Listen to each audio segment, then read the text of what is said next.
puisque c'est immigration et assimilation ou intégration. Au sujet de l'abaya et de son interdiction, Michel Onfray, après il y a eu des menaces sur un proviseur à Clermont-Ferrand. Aujourd'hui, il revient dans son établissement. Le gouvernement dit que globalement, cela s'est bien passé. Et c'est vrai, eu égard aux chiffres quand même. Mais de quoi ces menaces d'égorgement quand même sur un proviseur sont-elles le signe de révélateur? Moi, je pense que d'abord, ça n'est pas... je vais faire bondir, mais ça n'est pas un signe religieux. C'est un signe civilisationnel. Moi, j'ai lu le Coran, j'ai lu les hadiths du prophète, j'ai lu des biographies.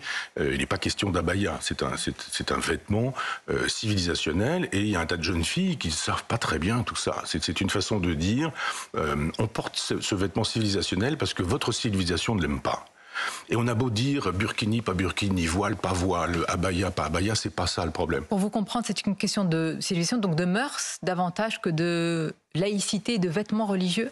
Oui, je pense que quand on fait comme Macron ou la gauche, ce grand discours islamo-gauchiste en expliquant que finalement, j'ai perdu mon idée, on était parti sur l'islamo-gauchisme. Oui, en partant de l'abaya. Oui, c'est ça, en nous disant que la civilisation française est détestable. Oui. Mais ils nous prennent au mot.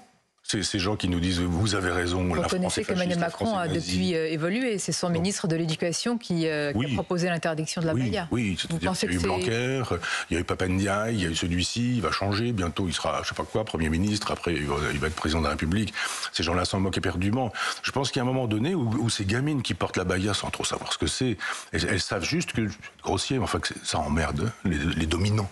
Et que c'est ça qui les intéresse. Comme jadis, les gamins mettaient des insignes nazis à l'époque des punks, c'était pas du tout... Enfin, Donc vous n'y voyez pas d'offensive islamiste? Si, sûrement, parce qu'il y a une instrumentalisation de part et d'autre. Et je pense que l'instrumentalisation de la part des intégristes, elle est claire, et qu'ils vont passer à autre chose après. Il y aura ceci, il y aura cela, il y aura les menus, il y aura...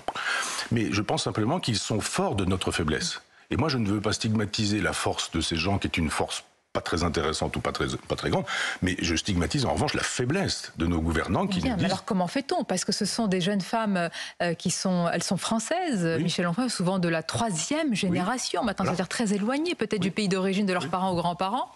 Comment on intègre ou on assimile encore? Est-ce que vous dites c'est en arrêtant l'immigration, forcément, eh bien qu'on va pouvoir enfin commencer l'assimilation et l'intégration? C'est effectivement le problème de l'assimilation. Et c'est parce que nous n'avons pas assimilé sous prétexte de créolisation, en disant chacun chez soi, et puis on y va, les tribus, les communautés, etc. C'était de l'assimilation, c'était un fascisme, et ça l'est toujours, aux yeux d'un certain nombre. Moi je pense que le traitement de l'immigration, c'est pas l'éviction en disant vous rentrez chez vous, ça veut rien dire, ces gens-là ils sont nés ici, et leurs parents éventuellement sont nés ici.